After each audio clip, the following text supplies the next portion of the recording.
जे नाव ह्या शाळेचे प्राचार्य पालवी सर यांचं सुचवलेलं आहे त्यात मला पूर्णतः अनुमोदन आहे.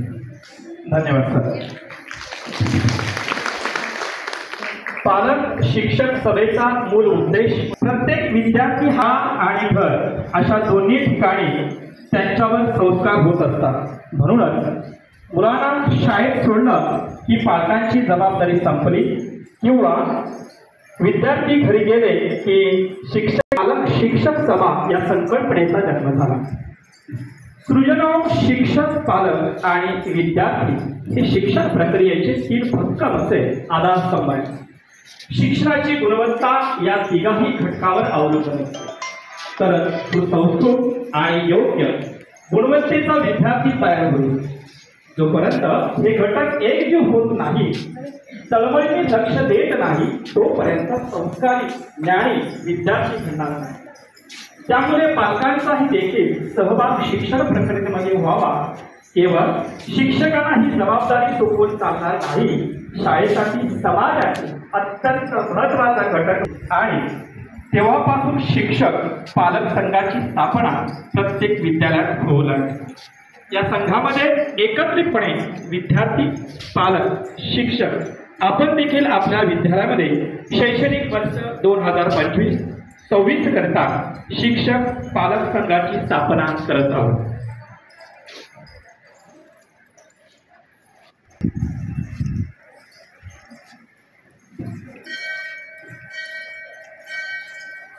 यानंतर आपण सर्वच यांचा आपण सन्मान करूया.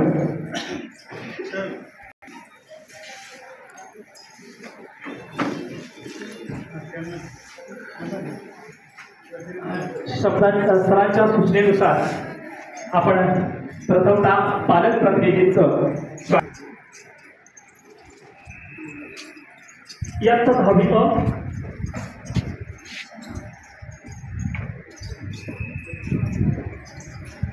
याचं 9वी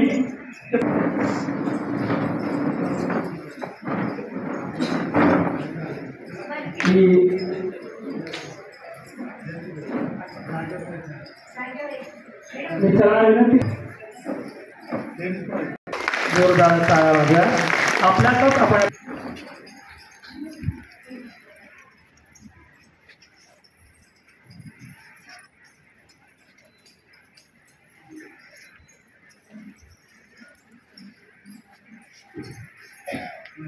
सौ Kamble madam, Patil L V sir, पर्यवेक्षक श्री आहेर सर, इयत्ता 9वी 10वीच्या पालक शिक्षक सभेसाठी उपस्थित असलेले सर्व पालक वर्ग, इयत्ता 9वी 10वीचे सर्व वर्ग शिक्षक, शिक्षकेतर कर्मचारी, बंधू भगिनी, विद्यालयाच्या वतीने मी शब्दस्फुरणाने तुमचे स्वागत करीत आहे.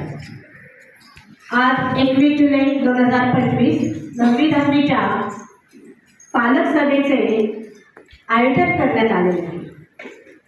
शाळेमध्ये शिक्षक पालक सभा दरवर्षीच घेण्यात येते. ते घेण्याचा मुख्य उद्देश म्हणजे शिक्षक पालक या दोघांनी मिळून पाल्याच्या भवितव्याचा, विद्यार्थ्यांचा सर्वांगीण विकास व्हावा हा यामागचा उद्देश आहे. मुलांच्या शिक्षणाबद्दल, शिकण्याबद्दल आणि प्रगतीबद्दल आढावा काय आहे हा यामागचा मुख्य उद्देश असतो. आपल्या पाल्याची वर्तणूक, शिस्त, तसेच त्यांचे आरोग्य, भावभावनांचे समायोजन, मोबाईलचा वापर याबाबतचं मार्गदर्शन होणार आहे. विद्यार्थी हा जास्तीत जास्त घरी असतो.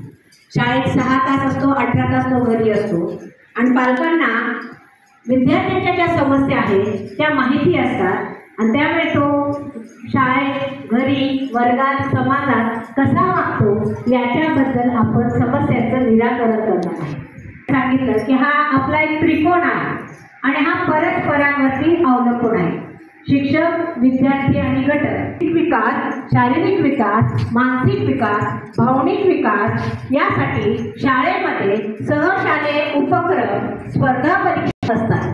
परंतु विद्यार्थी घरी कल्पना देत नाही, स्पर्धेत सहभागी होत नाही. त्यामुळे शिक्षक आणि पालक यांच्यामधला हा ऋणानुबंध जो आहे तो विद्यार्थ्यांच्या सर्वांगीण विकासाचा मजबूत आधारस्तंभ आहे. आपल्याचमध्ये हा हृदय संवाद झाला शिक्षक आणि पालकांमध्ये, तर विद्यार्थ्यांचं भवितव्य जे आहे ते चांगलं घडविण्यास आपल्याला मदत होणार आहे. आणि यासाठी हा संवाद जो आहे तो आनंदी शिक्षणाचा खरा पाया आहे. आणि पाल्यांमध्ये सकारात्मक बदल घडवून आणणे हा हे कार्य शिक्षक आणि पालक आपण सर्वांनी मिळून एकत्रित या ठिकाणी करूया. एवढे बोलून माझे प्रास्ताविक संपवते. आज खरं तर विद्यार्थी संख्या जी आहे 9वी आणि 10वीची आहे, आमची मुली आहेत. याचा 10वी ब श्रीमती देशमुख MS या गणित विषय शिकवतात. 10वी ब श्रीमती देशमुख मॅडम या मराठी आणि समाजशास्त्र शिकवतात. 10वी क हे समाजशास्त्र आणि मराठी शिकवतात. हिंदी शिकवतात. या गणित आणि विज्ञान शिकवतात. सर हे समाजशास्त्र आणि मराठी शिकवतात आणि मराठी शिकवतात. यश मॅडम या मराठी आणि समाजशास्त्र शिकवतात. गणित शिकवतात. हिंदी शिकवतात. हिंदी आणि मराठी शिकवतात. सन्माननीय अध्यक्ष सुधागड विद्यासंकुलाचे सन्माननीय प्राचार्य श्री पांडे सर, त्याचबरोबर सुधागड विद्यासंकुलाच्या मुख्याध्यापिका सौ S पाटील मॅडम, त्याचबरोबर पालक प्रतिनिधी आणि सर्व शिक्षक आणि माझे सर्व पालक, आज आपल्या शाळेमध्ये हा असा योगायोग आहे की आपल्या शाळेचा जो केंद्रबिंदू विद्यार्थी आहे आणि या विद्यार्थ्यांचे पालक आणि या पालकांची आज शिक्षक आणि पालक यांची चर्चा होणार आहे. यांची सविचार सभा संपन्न होत आहे. आणि महत्त्वाचा विषय म्हणजे अभ्यास म्हटलं की अतिशय मध्ये 3च शब्द असतात त्याच्यामध्ये, पण खूप मोठं बर्डन, खूप मोठा तणाव विद्यार्थ्यांच्या मनावर येत असतो. आणि जास्त जो तणाव आहे तो पालकांच्या मनावर येतो. कुठ अभ्यास कर, अरे मग शाळा आहे म्हणजे त्या मुलांना आपण अभ्यास, पण अभ्यास म्हणजे तरी काय, अभ्यास का करायचा आहे हे फक्त 5-6 मिनिटातच मी आपल्यासमोर मांडणार आहे. पाहिलं गेलं पण तर शाळा आपलं ज्ञानाचं मंदिर असतं आणि या मंदिरामध्ये ज्ञानज्योत पेटत असते. आणि हे ज्ञान घेण्यासाठी इथे विद्यार्थी येतात, परिश्रम करतात, मेहनत करतात, अभ्यास करतात आणि या अभ्यासाने ते एक आदर्श नागरिक बनतात आणि त्यांचा मान सन्मान होत असतो. शाळेमध्ये शिक्षक आपापला विषय विद्यार्थ्यांना शिकवत असतात. जे काही शालेय शिक्षणाची उद्दिष्ट आहेत त्या उद्दिष्टांप्रमाणे विद्यार्थ्यांचा विकास करत असतात. ज्या पद्धतीने विद्यार्थी शाळेत येतो तो फक्त 8 तास आमच्याकडे असतो, पण उरलेले काही तास तो पालकांच्या ताब्यात असतो. अशा वेळेला पालकांची काय भूमिका असेल अभ्यासासाठी आणि त्याचा अभ्यास कसा करून घ्यायचा हे पाहिलं तर प्रथम तर तुम्ही काय करायचंय, आपल्या विद्यार्थ्याचं, आपल्या पाल्याचं मित्र बनायचं. मित्र अशासाठी बनायचे की त्यांना तुमची भीती वाटली नाही पाहिजे, आदरयुक्त भीती वाटली पाहिजे. पण अभ्यासाच्या बाबतीत जर तुम्ही करारा करत राहिला की अभ्यास कर, तर ती मुलीच अभ्यास करणार नाही, ते घाबरतील. आणि त्याच्यासाठी आपल्याला काय करायला पाहिजे की त्यांना आपल्या घरामध्ये योग्य वातावरणाची निर्मिती केली पाहिजे. आता योग्य वातावरणाची निर्मिती म्हणजे काय, तर त्याच्याशी बोललं पाहिजे की बाळा आज शाळेमध्ये काय काय शिकवलं बघू बरं जरा. म्हणजे तो त्याला वाटेल की चला माझ्याशी ना माझे पप्पा, माझी आई, माझे बाबा प्रेमाने बोलतायत. मग तो लगेच सांगेल आज ना असं शिकवलं, बरं मग काय काय सांगितलं तुला करायला. मग तो अजून बोलका होईल आणि म्हणेल की आज आम्हाला हा पाठ शिकवला तर या पाठाविषयी आम्हाला स्वाध्याय दिलेला आहे, बरं कर बघू मग लगेच. म्हणजेच तो आनंदाने तो स्वाध्याय करायला सुरुवात करेल. जर आपण हातामध्ये काठी घेतली, छडी घेतली किंवा 2 धपाके मारले तर तो रडतच बसेल आणि ती हातामध्ये त्याला अभ्यास म्हणजे अभ्यास नको मार बसतो असं होईल. पण तुम्ही जर अशा पद्धतीने त्यांना अभ्यासासाठी योग्य वातावरण निर्माण केलं तर नक्कीच हे विद्यार्थी घरी जो काही शिकवलेला पाठ असेल, गणित असेल, भाषा विषय असेल, विज्ञान असेल, याच्याविषयी त्याची उत्सुकता वाढेल आणि तो वाचन करेल, मनन करेल, पाठांतर करेल, चिंतन करेल, लेखन करेल. ह्या ज्या गोष्टी आहेत शिक्षणाची जी उद्दिष्ट साध्य करायची ती नक्कीच आम्ही तर करतच आहोत, पण त्याच्या जोडीला एक नाण्याची बाजू ती म्हणजे पालक आहे, तर तुमची सुद्धा ती जबाबदारी आहे. त्याचबरोबर पाहायला गेलं तर अभ्यासाच्या त्यांना सवयी लावायच्या. शाळेतून त्यांना सांगितलं जातं की बाबा घरी गेल्यानंतर टाईम टेबल करा, वेळेचं नियोजन करा, त्याप्रमाणे अभ्यास करा, खेळायला थोडा वेळ द्या. चांगलं आहार खा, ह्या सगळ्या गोष्टी सांगितल्या जातात. तुम्ही त्याच्याकडे सुद्धा थोडंसं लक्ष देणं गरजेचं आहे. मान्य आहे की आपण काम करत असतो, बाबा असतात, सगळे कामाला जातात, आई घरात असते, तरी सुद्धा संध्याकाळी एकत्र भेटतो. अशा वेळेला त्या परिवारामध्ये आपण एकत्रितरित्या जर त्या आपल्या पाल्याला वेळ दिला तर नक्कीच अभ्यासाचं जे बर्डन आहे त्याच्या मनामध्ये ते नक्कीच कमी होईल. अभ्यास करण्यासाठी पोषक वातावरणाची निर्मिती करत असताना घरातील जे काही TV, मोबाईल वगैरे आपण सुद्धा थोडा कमी हात त्याला लावायचा. आपण मोबाईल घेतला आणि त्याला म्हणजे बस ते अभ्यास, तर तो काय म्हणजे मोबाईल बघतात, मला देत नाही आणि त्याचं लक्ष देईल. किंवा TV चालू आहे, आपण सिरियल बघत बसतोय आणि तो अभ्यास करत त्याचं मन लागतं. एक अर्धा तास आपण पण थोडंसं त्याच्यातून जर बाजूला झालं आणि त्याच्या बरोबरीने बसलो तर नक्कीच त्याला वाटेल की चला पप्पा मम्मी मला सांगतायत, एखाद्या शब्दाचा अर्थ सांगतायत किंवा कसा अभ्यास आमच्या शाळेत असं होतो. ही निर्मिती, वातावरण निर्मिती आपण त्यांच्यासमोर करू शकता. त्याचबरोबर जो शाळेमध्ये शिकवलेला घटक आहे, जो पाठ आहे, तो आम्ही सांगत असतो की बघा आज आम्ही एक गणित शिकवलेलं आहे किंवा विज्ञानाचा एक प्रयोग शिकवलेला आहे, घरी जाऊन वाचा मुलांना. तर त्यांना तुम्ही विचारा की तुम्हाला आज काय काय सांगितलं, असं असं सांगितलं, चला असं बघू, हे एवढं वाचून काढ, हे पाठांतर कर, हे गणित सोडव, शुद्धलेखन तुझं झालं का पूर्ण, व्हेरी गुड, शाबास. असं जर थोडंसं कौतुक त्याचं केलं ना, तो दुसऱ्या दिवशी आल्या बसणार आणि जे काही त्याला सांगितलेलं आहे त्याचा तो नक्कीच अभ्यास करणार आहे. त्याचबरोबर रोजच्या रोज जर त्या गेलेला स्वाध्याय केला, गृहपाठ केला ना तर जास्त लिखाण होत नाही. काही दिवसातून समजा 1-2 विषयाचंच लिखाण केलं जातं, स्वाध्याय किंवा गृहपाठ, आणि रोजच्या रोज केलं तर त्याच्यावर जास्तीत जास्त बदल येणार.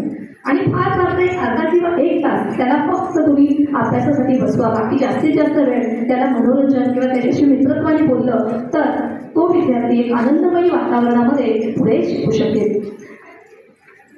मुलांशी सुसंवाद साधणे हा एक महत्त्वाचा भाग पालकांचा आहे. कितीतरी पालक असे असतात की मुलांशी अशा कडक शब्दात बोलतात की मुलं त्यांच्यासमोर घाबरतात. दुसऱ्या दिवशी आपण जर विचारलं ना काय रे, मी पालकांना फोन केला, मारलं मला खूप, पट्ट्याने मारलं, हाताने मारलं, छडीने मारलं, नका फोन करू, मारतात मला. बघा, मग आम्ही फोन करतो त्याचा वेगळा उद्देश होतो. तुम्ही काय करायचे, बाळरे असं मला फोन आला होता, काय बरं केलं शाळेमध्ये, अभ्यास केला का, मला मॅडम छान म्हणाले की तू चांगला वागतो. त्याला वाटेल अरे माझ्याविषयी काहीतरी चांगलं सांगितलं आहे आणि तुम्ही जेवढे प्रेमाने त्याला घ्या, तशा पद्धतीने त्याच्या मनावरचं ताण कमी होईल आणि तुमच्याशी तो बोलू लागेल. काय बोलू लागेल की मला हा विषय कठीण झाला, आम्हाला काही सांगत नाही. तर ह्या सगळ्या गोष्टी जर तुम्ही त्याच्याशी बोललात तर त्यांच्या मनामध्ये असणारे, जसं मॅडमने प्रस्तावनेमध्ये सांगितले की त्याचा शारीरिक विकास, भावनिक विकास, हा भावनिक विकास आहे ना, हा शाळा आणि पालक यांच्यामधूनच होत असतो, समाजामध्ये होत असतो. कारण समाजाचा जो प्रभाव आहे तो त्याच्यावर पडत असतो आणि कधी कधी मग ते तुमच्याशी बोलत नाही, काय झालं काय नाही याविषयी काहीच बोलत नाही. मग अभ्यासात मूड नाही, मग ते अभ्यास करत नाही, वाचन वगैरे काय असेल ते हे काहीच करत नाही. मग दुसऱ्या दिवशी काय होतं, विसरलो, मग ते खोटे बोलण्याची त्यांना सवय लागते. मग अशा वेळेला आपला एक खरंच प्रमुख भाग आहे की आपण त्यांच्याशी सुसंवाद म्हणजे चांगलं बोलणं, त्यांच्याशी चांगलं बोलतं तर का. बघा, हा तुमच्या मनातीलच प्रश्न आहे प्रत्येकाचा. 1 मार्क कमी असला तरीसुद्धा आपण बोलतो आणि 1 मार्क कमी असला तरीसुद्धा आपण बोलतो. अशा वेळेला आपण त्याला काय म्हणायचं, ठीक आहे छान मार्क्स पडले तुला, त्याला कमी मार्क्स पडले तरीसुद्धा त्याला शाबासकी द्या आणि थोडंसं समजून सांगा की तुम्ही जास्तीत जास्त मार्क पाडण्याच्या मागे लागू नका, तर पहिला त्याचा संस्कार करा त्याच्यावर आणि त्या अभ्यास करायला लावा आणि मग त्याला पुढं जाऊ द्या. त्याच्यानंतर शेवटी मी असं सांगेन की विद्यार्थ्यांशिवाय, अभ्यासाशिवाय विद्यार्थ्यांची प्रगती होणार नाही आहे. आणि हा अभ्यास घेत असताना शिक्षकांच्या बरोबरच पालकांचा सुद्धा तेवढाच महत्त्वाचा वाटा आहे. आणि म्हणूनच प्रत्येक पालकाने काय केलं पाहिजे की आपल्या पाल्याचं मित्र बना, त्या शिक्षकांशी सुसंवाद साधा आणि खेळीमेळीच्या वातावरणाने त्याचा जो भावनिक विकास आहे त्याला कुठल्याही पद्धतीचं तणाव न येता त्याचा तुम्ही अभ्यास द्या. एवढंच मी बोलते आणि धन्यवाद. धन्यवाद मॅडम. आताच विद्यार्थ्यांनी अभ्यास कसा करावा याविषयी स्किप करतो थोड्या काही गोष्टी आणि तुमच्याशी बोलतो, याचा अर्थ वेगळा घेऊ नका. खरं मला चहा प्यायचा, तुम्ही चहा प्याले सगळे, चहा प्याली का नसेल तर परत मागवा चहा. पुढे गेला दादा, चहा दिला सगळ्यांना, या. आता मला असं वाटतं की ही सहविचार सभा आहे आणि ती शिक्षक आणि पालकामधली आहे. त्याच्यामध्ये अशा पद्धतीने आपण वर्षभर सांगतो मुलांना कसं राहायचं, कसा अभ्यास करायचा, मुलांनी काय केलं पाहिजे, आपलं कामच आहे ते चालूच आहे. परंतु हा विषय इथं वेगळा आहे की त्यांच्या मनात काही शंका सगळेच बोलतात असं नाही, पण आपण सुद्धा पालक होऊन त्यांच्या मनात असणाऱ्या शंका दूर करण्याचा प्रयत्न इथं केला पाहिजे आपण. आणि त्याच्यासाठी ही खरी पालक सर्वेच्या सभा आहे. करू सुरू. सर्वांनी एकदा माझ्या समोर बोला. सगळ्यांनी नमस्कार. हात नाही जोडले तरी चालेल, पण महिला भगिनीचा आवाज आला पाहिजे. नमस्कार. एवढ्या जोरात बोलू नको की मला रागवल्यासारखा. धन्यवाद. आता खऱ्या अर्थानं 9वी आणि 10वीचे पालक आहेत. मॅडमने सांगितलं आकडा किती?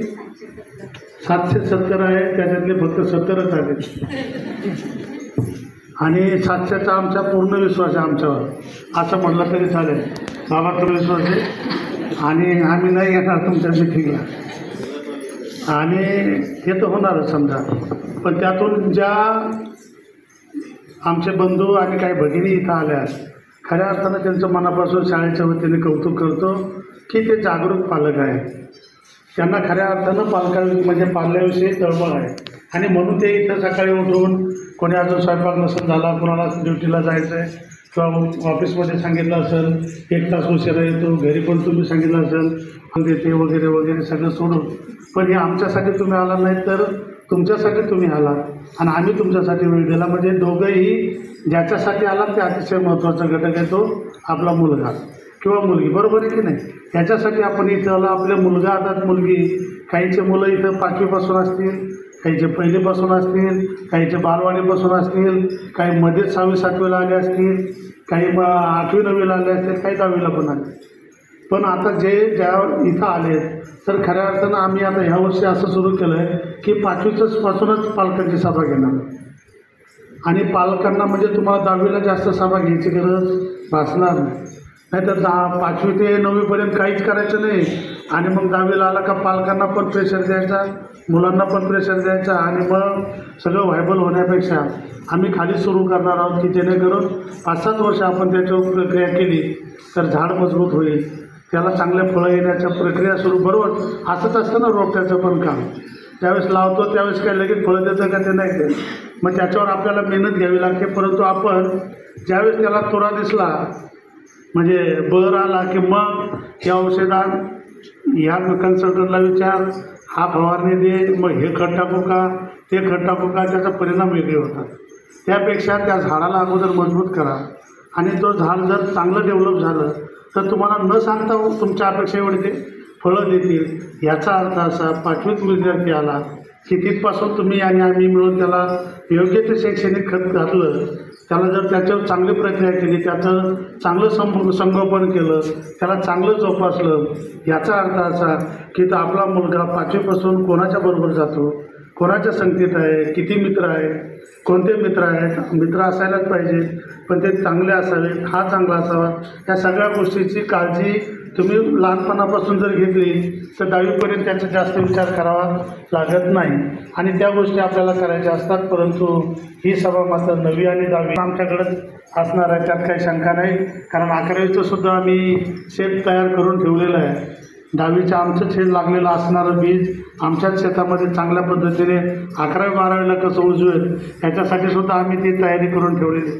त्याच्यामुळं तुम्हाला 12वीपर्यंतची काळजी नाही, परंतु आणखी 4 वर्ष तुम्हाला काळजी घ्यायच्या.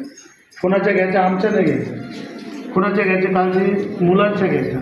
आणि मग मुलांना काय आवश्यकता, काय पाहिजे, मॅडमने छान सांगितले तुम्हाला.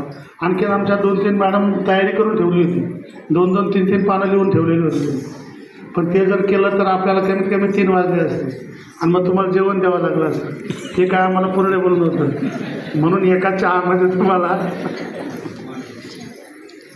चांगलं म्हणजे आपलं पण पुन्हा पुन्हा बोलवलं पाहिजे, याच्यासाठी तुम्हाला इथं बोलवलेलं. तर मला वाटतं की तुम्ही या कळंबोली परिसरात, नवी मुंबई परिसरात कुठल्याही शाळेमध्ये जा तर आताच्या ज्या नवीन शाळा आहेत त्याच्यामध्ये नवीन शिक्षक घेतले जातात.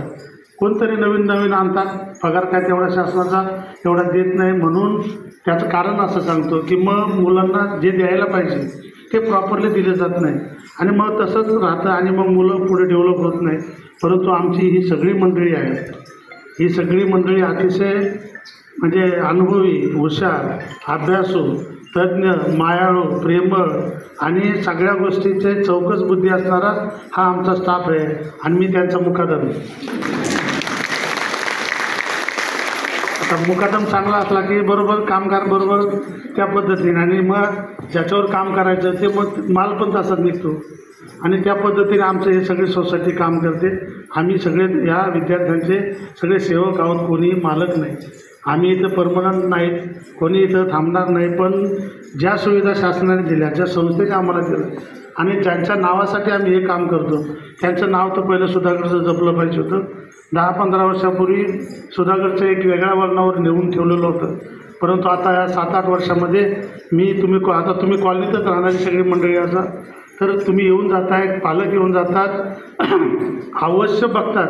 एक CBSEचं संजीवनी मागच्या वेळेस मी बोललो होतो एका पालक मिटिंगमध्ये की हो इथं कुठेतरी खारघरला संजीवनी इंटरनॅशनल स्कूल, तिथला तो एक प्रिन्सिपल इथून जात होता आणि त्यांनी जो ज्याच्याबरोबर जात होता सुभाष पाटील आपले कराटेवर, तर ते म्हटला की ही कुठली शाळा आहे, तर ते म्हणलं ही मराठी माध्यमाची शाळा आहे. त्याला शंका आली, तर म्हटलं ही मराठी माध्यमाची शाळा असूच शकत नाही. अशी एवढी मराठीमध्ये त्याचा म्हणण्याचा उद्देश अशी शाळा नसतेच मराठी माध्यमाची. तरी त्याला तिथून पुढून त्या चौकातून मागं आला, तर मला शाळा बघायची. तो आत आला, त्यांनी सगळी शाळा बघितली आणि त्यांनी माझा फोन नंबर घेतला. त्याने मला तिथं बोलून घेतलं, हे तुम्ही करता कसं? म्हटलं हे करण्याचं आता त्याच्याशी काय बोलणार आपण. तुम्ही इंटरनॅशनलमध्ये असं आहे का बे बेचे दुने 4 असं शिकवलं जातं नाही गणितात. बे दुने आणि आम्ही काय 4.5 शिकवतो का? पण पालकाचा खिसा गरम, त्यांनी इंटरनॅशनल.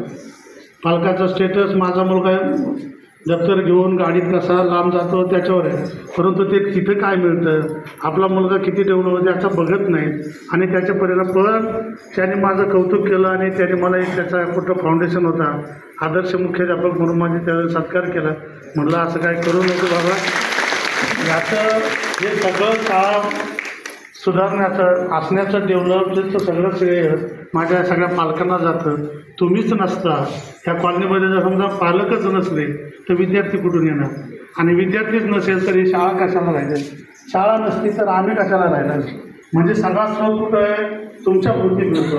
आणि म्हणून मला पालक शोधायचे आणि ते पालकामध्ये जागरूकता करायची. पालकामध्ये आम्ही इथं नवीन आता हे शिकवतो, समजा मी मराठी शिकवतो, हे गणित शिकवतात, ते इंग्रजी शिकवतात, हे शिकवण्याचं कामच आमचं.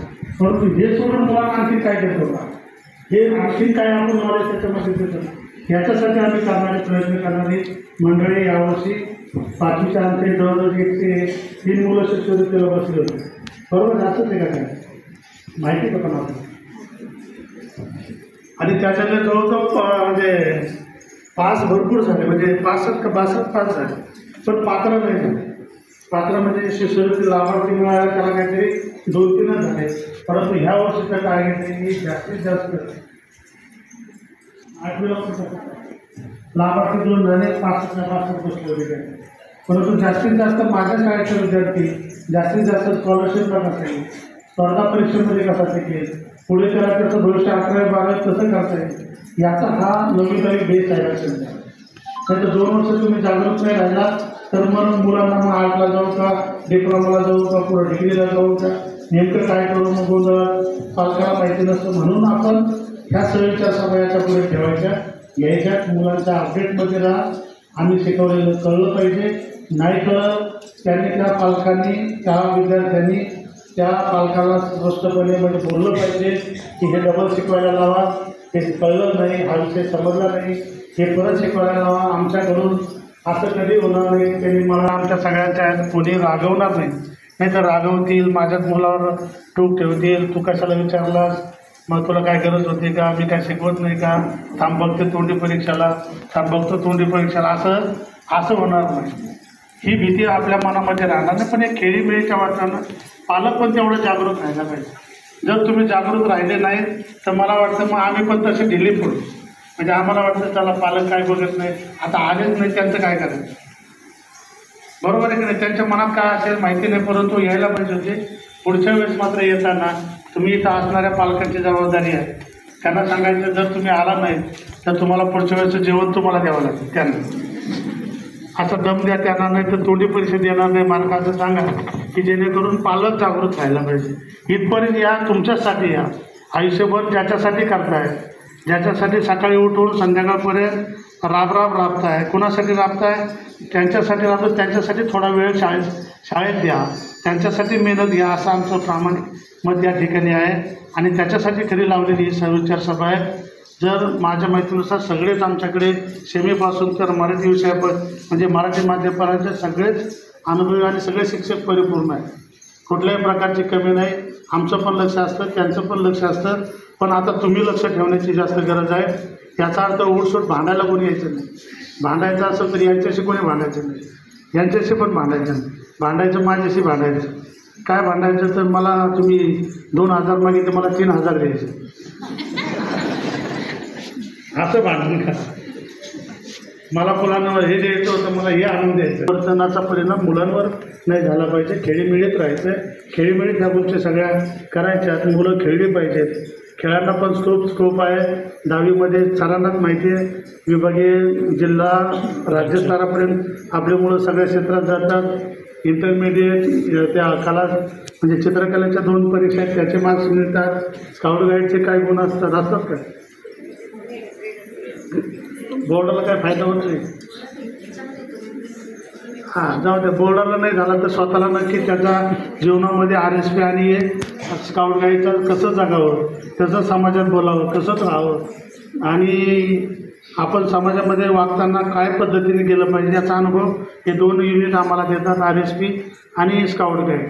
RSP तर रस्त्यावर चालताना कसं चालावं, कुत्र्याला चालताना कसा दगड मारावा, तो जेणेकरून सायकलवर चालणारा लागला पाहिजे. म्हणजे ह्या गोष्टी आम्ही सगळ्या बारीक सारीक गोष्टी जर इथं रुजवल्या, ह्या बारीक वयातच जर त्यांना रुजवल्या तर मला वाटतं ते पुढे जाऊन सुद्धा तज्ज्ञ, सुज्ञ आणि आदर्श नागरिक बनतील आणि आदर्श तुम्हाला सांभाळतील. पालकांना त्यांनी कसं सांभाळलं पाहिजे याचेसुद्धा धडे दिले जातात. नाहीतर मोठं शिकून आपण बऱ्याच गोष्टी ऐकतो, गेला इथून गेला तो परत आलाच नाही, अशा पद्धतीचं कसे घेऊन आपल्याला द्यायचे नाही. तो आपल्यात शिकून आपल्याला भविष्यात आपल्याला सांभाळलं पाहिजे. आपल्या डोळ्यात एकत त्याची प्रगती आपल्याला दिसली पाहिजे. या गोष्टीतून ही शाळा सगळे प्रयत्न करते. आणि म्हणून काही तुम्हाला काय अडचण आहे का आपल्याला या ठिकाणी करायच्यात, म्हणून आमची मंडळी सगळी सांगणार होती. परंतु परत 10 मिनटं जाणार, तुम्ही ऐकून घेणार. आमचे पाटील सर म्हणणार कोणाला काही शंका आहे का, असा बोट केलं की कशाला कोण उठतोय, तुम्हाला काही शंका आहे का, मला की गप बसतात.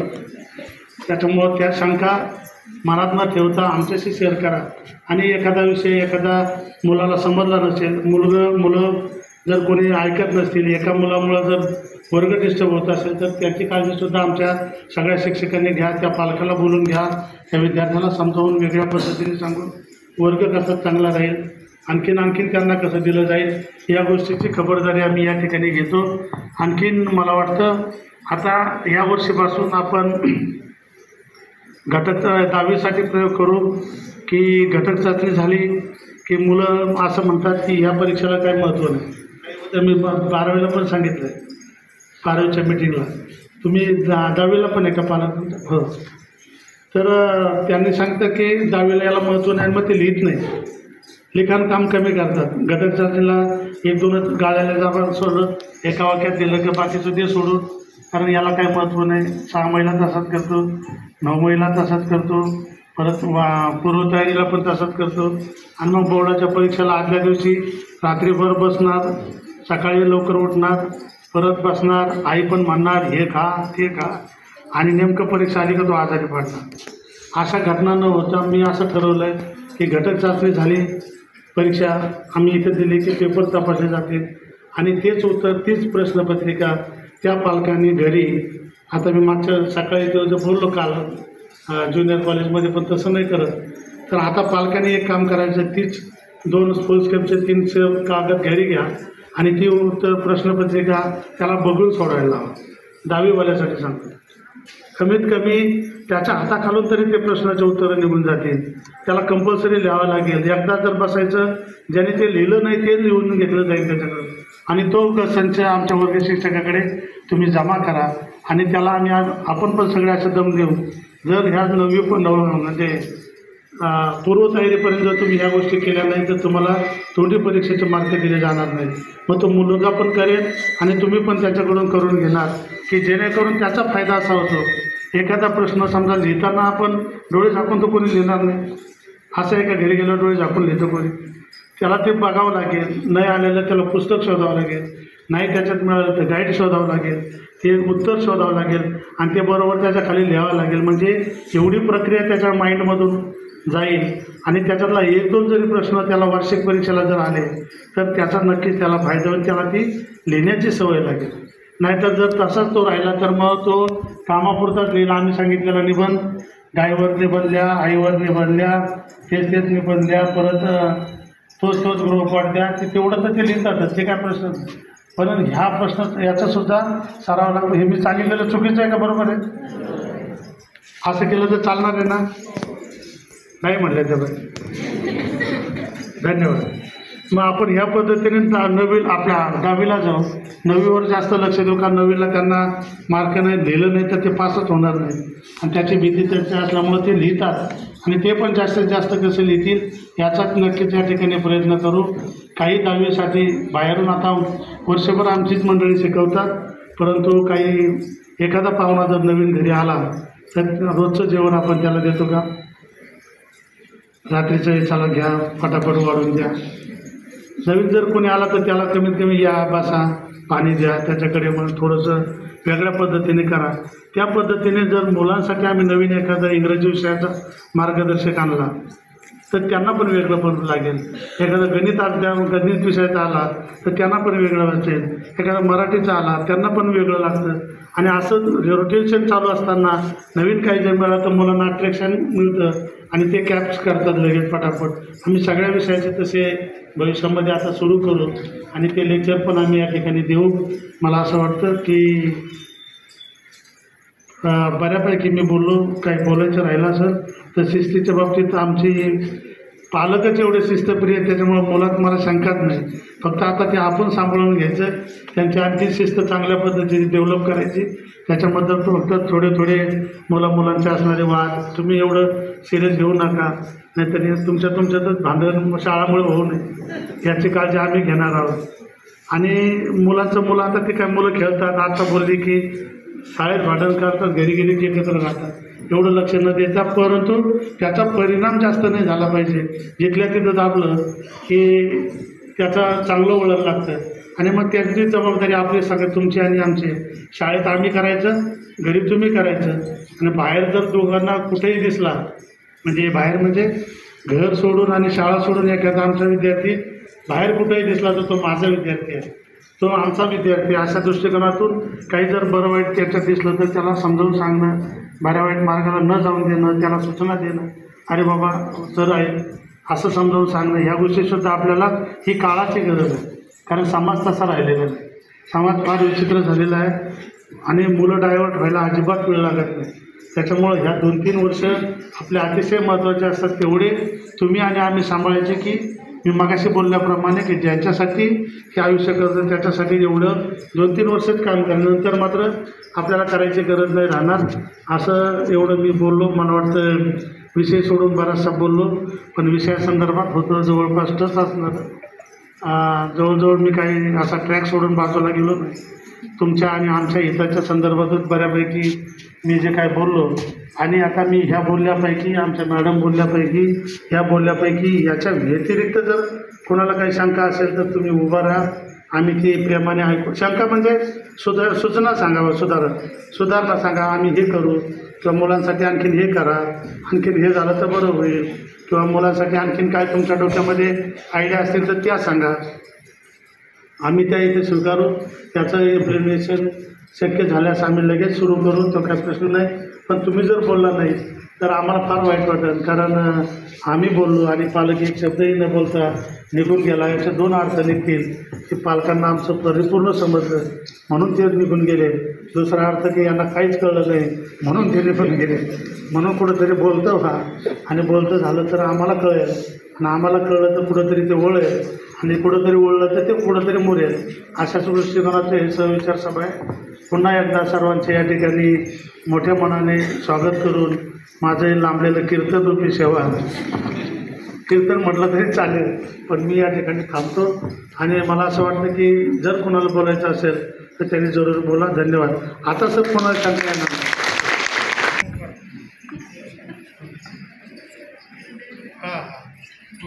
किती आहे? 12 ते 5:30. त्याच्या आत ते क्लासला जातात का? सकाळी किती वाजता उठतात? किंवा क्लास कधीचा आहे? संध्याकाळचा आहे का? सकाळचा आहे का?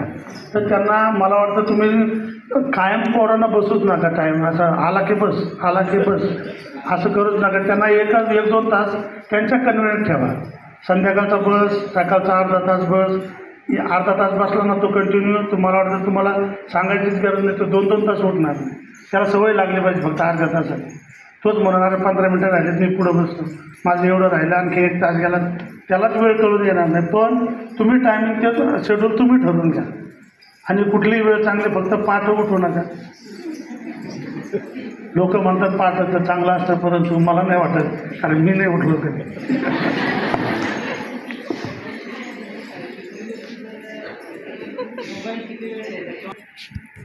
मोबाईल किती वेळ द्यायचा मुलांकडे? आता मला वाटतं सगळ्यांकडे किती साधा मजूर असला तर कसं तुम्ही आणखीन काही शंका असेल तुम्ही एकच गुड बस करण्यापेक्षा सगळे बोलले का, मग मी आणखीन कोणाला काय बोलायचं असलं तर मग घटक किती वेळा घेतात? टेस्टच होत नाही तशी. सामाय परीक्षेच्या आधी टेस्ट होती ना शिकवलेल्या विषयावर, ती किती वेळा होती शाळेत? 2 बोलतो त्याचं बोलतो.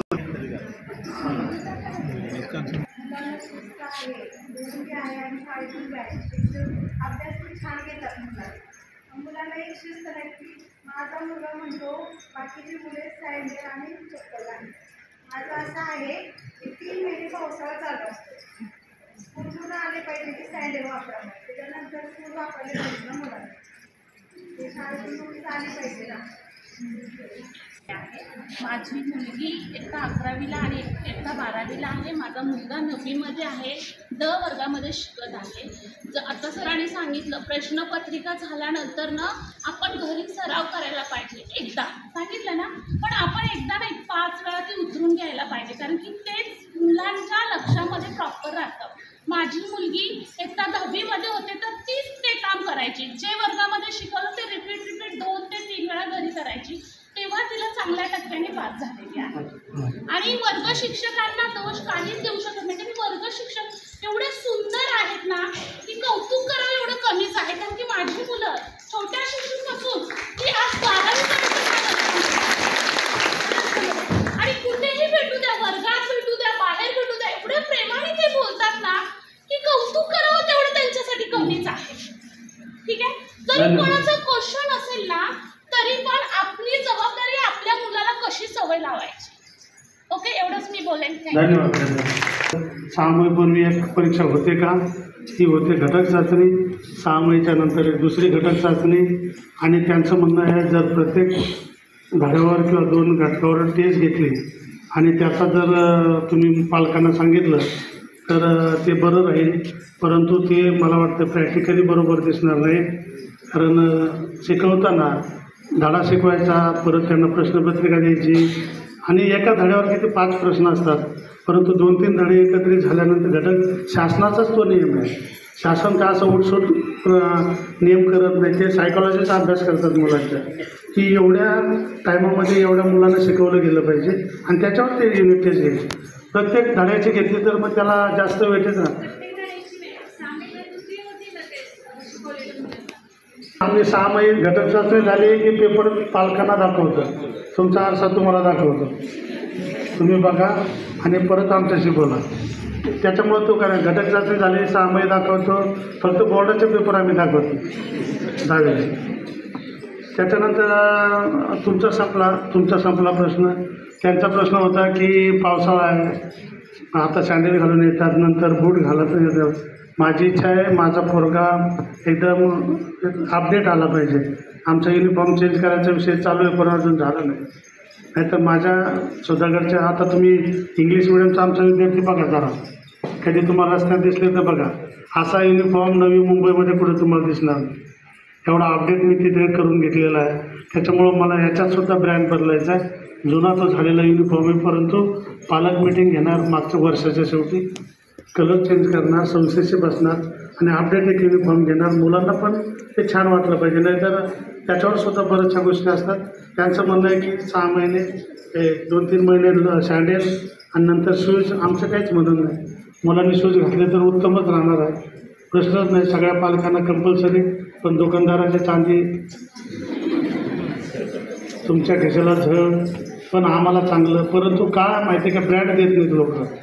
चांगल्या क्वालिटीचे दिलं तर मला काय हरकत नाही, घ्यायलाच पाहिजे. आणि यावर्षी आपण ते करू, सगळ्यांना कंपल्सरी शूज करू. आणि ते एक शूज घेतलं तर 2-3 वर्ष जातो, तो काय प्रश्नच नाही.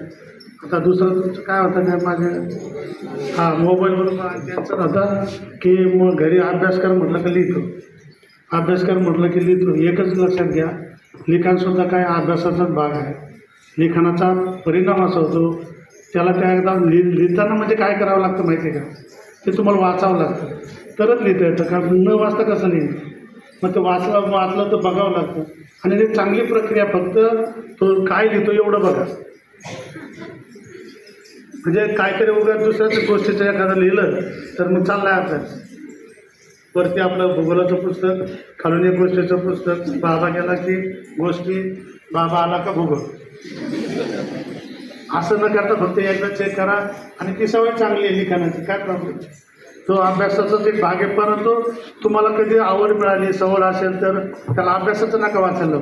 एखाद्या घरात जाताना 2 रुपयाचं वृत्तपत्र द्या आणि त्याच्यातलं एखादा लेख आवडला तर सांगा, बाबा हे मला जास्त कळलं नाही तर वाच बरं मोठ्याने. आम्ही सगळे ऐकतो घरात, त्याला पण बरं वाटत नाही, वेगळं वाचायचं, त्याला आनंद मिळेल. आणि मग त्याच्यात आनंद, मग वाचायची सवय लागली की तुम्ही म्हटले ना शिकवलेलं वाचणारच नाही बरोबर. पण तुम्ही दुसरं वाचायला लावा, त्याच्यावरून शिकवण्याकडे या, तो भाग म्हणून जाईल. आणि सगळ्यात महत्त्वाचं आता त्याने सांगितलं, मोबाईल आणि TV.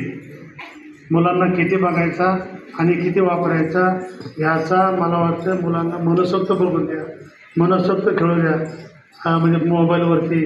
पण पालकांनी मात्र काहीच बघायचं नाही. पालकांनी मोबाईलच हात लावायचे आणि TV कडे पण बघायचं, त्यांना बघू द्या. असं जमणार आहे का? असं जमल का? तुम्हाला मोबाईल लागणारच आहे, TV घरी गेल्यानंतर बातम्या लागणारच आहे. फक्त आता हा प्रश्न आहे किती वेळ त्यांना बघून द्यायचं आणि काय बघून द्यायचं. नाहीतर मग बाईंना जर सवय असली संध्याकाळची 7ची मालिकाशिवाय तिला जर स्वयंपाकच होत नसला तो काय अभ्यास करणार, बरोबर आहे की नाही. आणि जर पालकांना मग मोबाईलचा वापर आता कंपल्सरी एक काम करा. आता खऱ्या अर्थानं मोबाईल हा करोनाने सगळ्यात मोठं ते व्हायरसच सोडून गेला आहे. करोना गेला की नाही मला माहिती नाही, परंतु मोठा करोना समाजात सोडून गेला तो मोबाईल. आणि त्याच्यामध्ये ह्या दुनियेने लावलेला वेळ, पाहिजे तेवढे ॲप्स आणून ठेवले फुकट. आता सांगतात 5 रुपये भरा, नंतर सांगतात 15 रुपये भरा, नंतर सांगतात याच्याबरोबर हे फ्री. मग मुलं लगेच डाउनलोड करायला तयार. मुलं पालकांना वाटतं जाऊ द्या 200-300 रुपये जातात ना, पण आमच्या डोक्याला त्रास नाही, पण तो त्रास आणखीन वाढत जातो. ह्याच्यासाठी मात्र तुम्ही काळजी करा.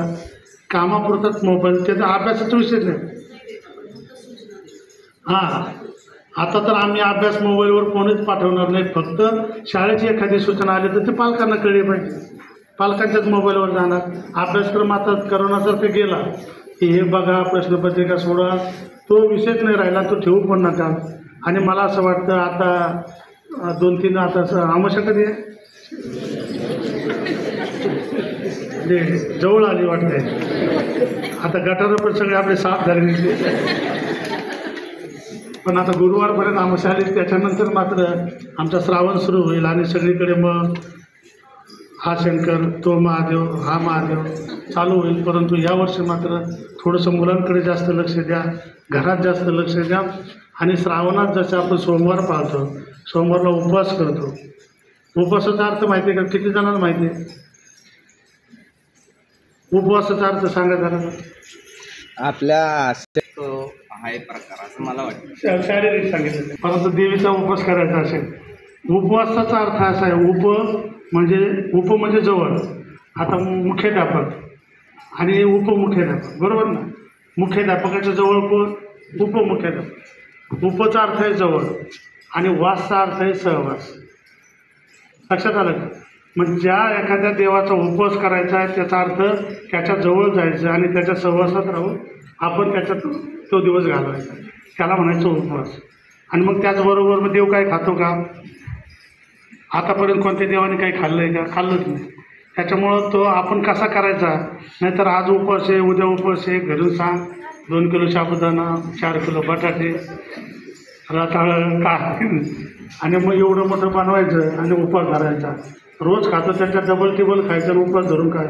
त्यांनी सांगितलं तसं जर आपल्या शरीराला आराम करायचा असेल तर नेहमी आरामापेक्षा वेगळा आणि एक मानसिकदृष्ट्या वेगळ्या म्हणजे अध्यात्मातून ज्याला तुम्ही मानता, ज्या शक्तीला तुम्ही मानता, त्या ताकदीला तिथं मानता, त्याच्याबरोबर राहणं किंवा त्याला आपण हे असा मूर्तीला पूजा का करतो?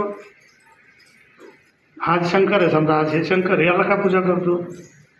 शंकराचीच पिंड किंवा हे ठेवतो ना आपण तिथे. कारण याचा अर्थ असा की तो आपल्याला आयुष्यात भेटू शकत नाही, परंतु याच्या रूपात आपण त्याला तिथं बघतो.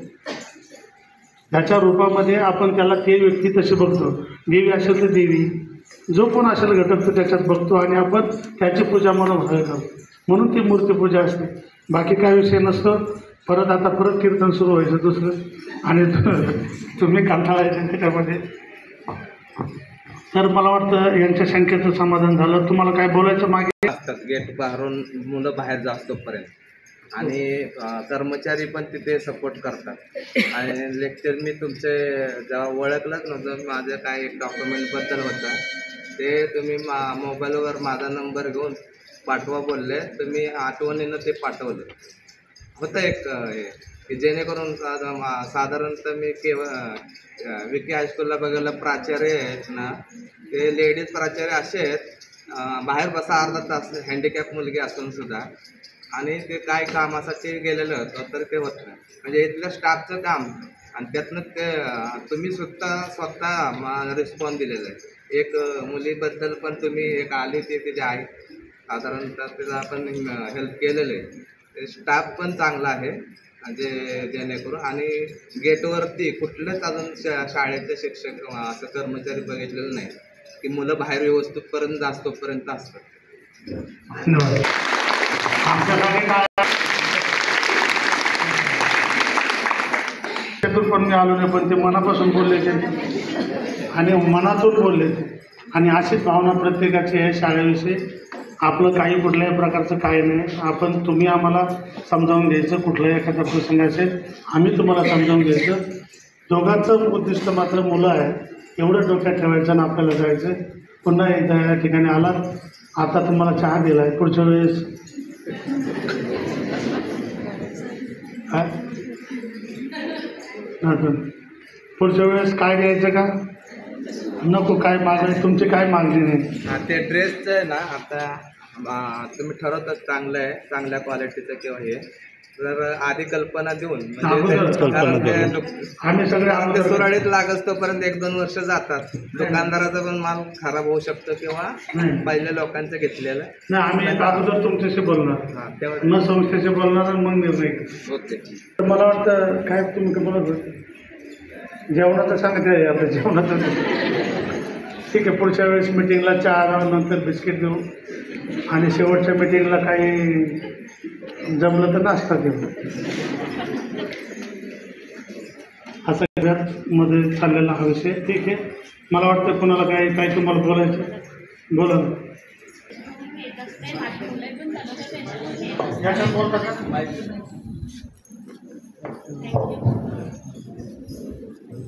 थँक्यू. माझं नाव शारदा सूर्यवंशी, मी तलोजा टेस्टूला राहते. मला जेव्हा कॅन्सर झाला होता तर आपल्या शाळेने 2 वर्ष माझ्या 3 मुलांची फी माफ केली होती. त्याच्यासाठी एकदम जोरदार त्यांच्यासाठी टाळ्या वाजवा. मला कॅन्सर झाला होता, एकूण 8 ऑपरेशन झाले होते. इथे बसणाऱ्या सगळ्या वर्गशिक्षकांना माहिती असेल. तर मी फक्त एकच सांगितलं होतं की माझी कॅपॅसिटी पैसे भरायची नाही, कारण की माझ्यावरती 27.5 लाख रुपये खर्च झाले होते. माझे मिस्टर जेव्हा इथे तांदूळ वगैरे वाटप असायचं तर सगळ्यात पहिला माझ्या मिस्टरांना तांदूळ पिशवीमध्ये टाकून गाडीवरती उचलून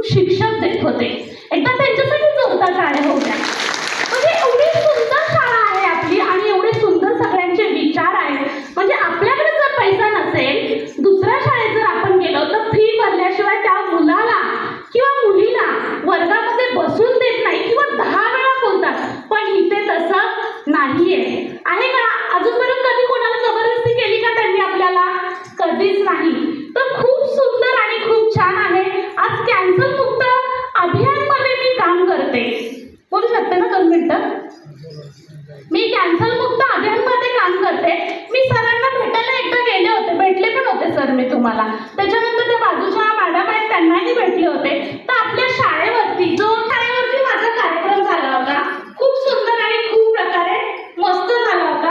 आणि मला तिथे असं वर्गामध्ये बोलून सरांनी मान सन्मानाने आणि गव्हर्नमेंट मॅडमनी मला माझ्यासाठी टाळ्या वाजवल्या. आणि माझ्या मुलाची वर्ग शिक्षिका पण आहे, तर त्यांनी माझ्यासाठी कौतुक करतात. माझा मुलगा येऊन सांगतो, मम्मी कौतुक करावं तुझं कमीच आहे, अर्धा भारत तर तुझं कौतुक करते, पण माझी वर्ग शिक्षक पण कौतुक करते. तर त्यांचंही मी आभार मानेन. जय हिंद, जय महाराष्ट्र. थँक्यू. महत्त्वाचं आहे. आता मागच्या आठवड्यामध्ये माझ्याकडे एक MGM मधून माणसं आली होती की आम्हाला कॅम्प घ्यायचा आहे. म्हटलं कसला कॅम्प घेणार आहात, कारण कोणी जरी आलं तर मी विचारतो. तर ते MGM म्हटलं की आम्ही डोळे तपासणार आहोत, मुलाचे सगळे आरोग्याची तपासणी करणार आहोत. म्हटलं हा कॅम्प कशासाठी करताय, खरोखर मुलांसाठी करणार असाल तर माझं सजेशन तुम्हाला असं राहील, तुम्ही ह्या गोष्टी करूच नका. डोळे काय जास्त कुणाचे दुखत नाही, आणि ज्याला दुखले तर त्याचा काही जास्त खर्च नाही. परंतु आमच्या येणाऱ्या वर्गामध्ये अतिशय महत्त्वाच्या 2 गोष्टी आहेत की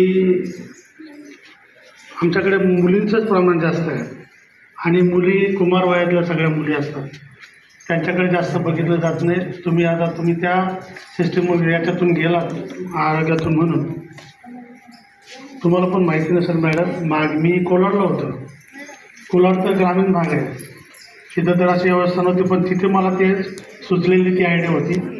आणि तिथं जे ग्रामीण आरोग्य केंद्र होतं त्याच्यामध्ये जी अधीक्षक बाई होती म्हणजे स्टाफ नर्स, तिचे मिस्टर ZP होते, ते माझे मित्र होते. मी त्यांना म्हटलं, अहो सर आपल्याला सरकारतर्फे म्हणजे सरकारी स्कीममधून मुलांसाठी काय करता येईल का. ते म्हणजे सर काय करायला पाहिजे. तर मी म्हटलं असं करायचं आहे. तर मग त्या ठिकाणी 1000 मुली असतील, त्यावेळेस 2-3 हजार विद्यार्थी संख्या असते. मी त्यांना सांगितलं होतं की मुलींना ती एक काहीतरी सिकेलेक्स टेस्ट असते बघा, गर्भशयाची एक चाचणी असते, फ्री टेस्ट असते की ती नंतर जाऊन कळण्यापेक्षा कॅन्सरच्या सण रिलेटेड आहेत. अगोदर जर ती कळली तर मुली सेफ राहतात. आणि तिला काहीतरी बाहेर तुम्ही तपासायला गेलात एखाद्या लॅबमध्ये तर तिची 2 ते 3 हजार रुपये टेस्टची किंमत घेतात, असं काहीतरी आहे ते कॉस्ट. आणि ती मी फ्री ऑफ आम्हाला देत आहे का. तर तुमच्या माहितीसाठी सांगतो की जवळजवळ 700-800 मुलींची मी ह्या माध्यमातून मुलींची ती एक चाचणी टेस्ट घेतली होती आणि ते सर्टिफिकेट त्या मुलांना दिलं.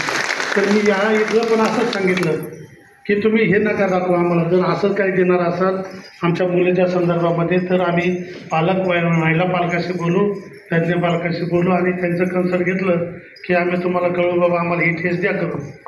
त्याच्यानंतर आमच्याच सगळ्यांना माहिती आहे की आपण ब्लड ग्रुप आपला माहिती असेल, कदाचित मुलांचा माहिती नसेल. मग त्यांना सांगितलं की तुम्ही आमच्या सगळ्या मुलांचे ज्यांचे माहिती आहे त्यांचं नाही, पण ज्यांचे माहिती नाही त्यांचा आम्हाला ब्लड ग्रुप टेस्ट करून एक सर्टिफिकेट द्या. याचा A पॉझिटिव्ह, याचा O पॉझिटिव्ह, जो कोण असेल तर त्याचा खर्च लागतो. ह्या 2 गोष्टी मी त्याला मागितल्यात.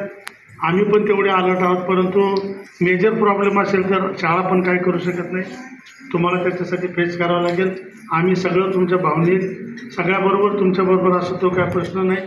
परंतु माझ्या इथला पालक मुलांना कुठल्याही प्रकारचं काही होणार नाही एवढा मला आत्मविश्वास आहे.